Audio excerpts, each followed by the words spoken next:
Exercise 4A part B question number 8। बच्चों ये question बहुत अच्छा क्वेश्चन है जो आपको बैलेंस्ड और अनबैलेंस्ड फोर्सेस का सिग्निफिकेंस क्लियर करता है। बेसिकली मैं आपको बता दूं कि जो बैलेंस्ड फोर्सेस होते हैं, बैलेंस्ड फोर्सेस, उनकी वजह से शेप चेंज होती है,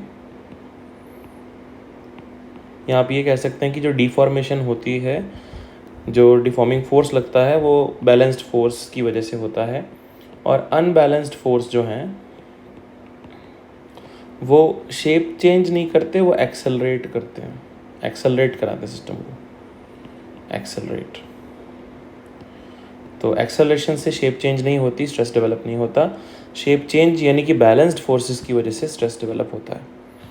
तो इसी तरह का जो क्वेश्चन दिया हुआ है क्वेश्चन नंबर 8, अब मैं इसको पढ़ता हूँ कि स्ट्रेस बताइए कितना है दोनों केसेस में। तो पहले केस के अंदर बच्चों पार्ट ए में फोर्सेस बैलेंस्ड हैं, तो जो ये 100 न्यूटन लिखा हुआ है यही आपका बैलेंस्ड फोर्स है, और यही जो फोर्स है वो डिफॉर्मिंग फोर्स है। तो जो स्ट्रेस होगा वो होगा deforming force, that is 100 upon area. अब रेडियस 4 सेंटीमीटर है, सर्कुलर वायर है, तो सिलेंड्रिकल वायर है, क्रॉस सेक्शनल एरिया सर्कुलर है, तो पाई इंटू 0.04, क्योंकि सेंटीमीटर को मीटर में कन्वर्ट करना ज़रूरी है बच्चों, उसका स्क्वायर।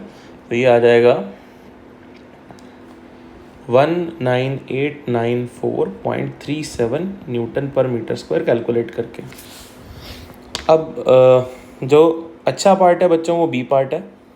देखिए यहाँ पे फोर्सेस अनबैलेंस्ड है, तो सारे का सारा फोर्स जो है ना ये 300, ये शेप चेंज नहीं कर पाएगा। मैं इस 300 को लिख सकता हूँ 200 न्यूटन प्लस 100 न्यूटन। अब आप ये देखो कि जो 200 है वो इस 200 से बैलेंस हो रहा है, और जो ये वाला 100 होगा बच्चों ये एक्सेलरेशन प्रोड्यूस करेगा। तो एक्सेलरेशन प्रोड्यूस करने वाला फोर्स स्ट्रेस डेवलप नहीं करता।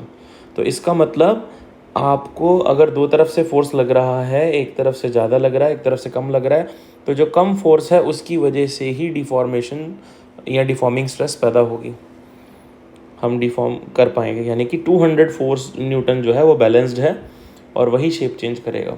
तो यहाँ पे जो स्ट्रेस आएगी वो एक एक्सेलरेटेड वायर में आएगी, जिसमें जो बैलेंस्ड फोर्स है वो 200 न्यूटन है, और वही स्ट्रेस प्रोड्यूस करेगा, और एरिया जो होगा वो सेम रहेगा, सारा कुछ सेम रहेगा।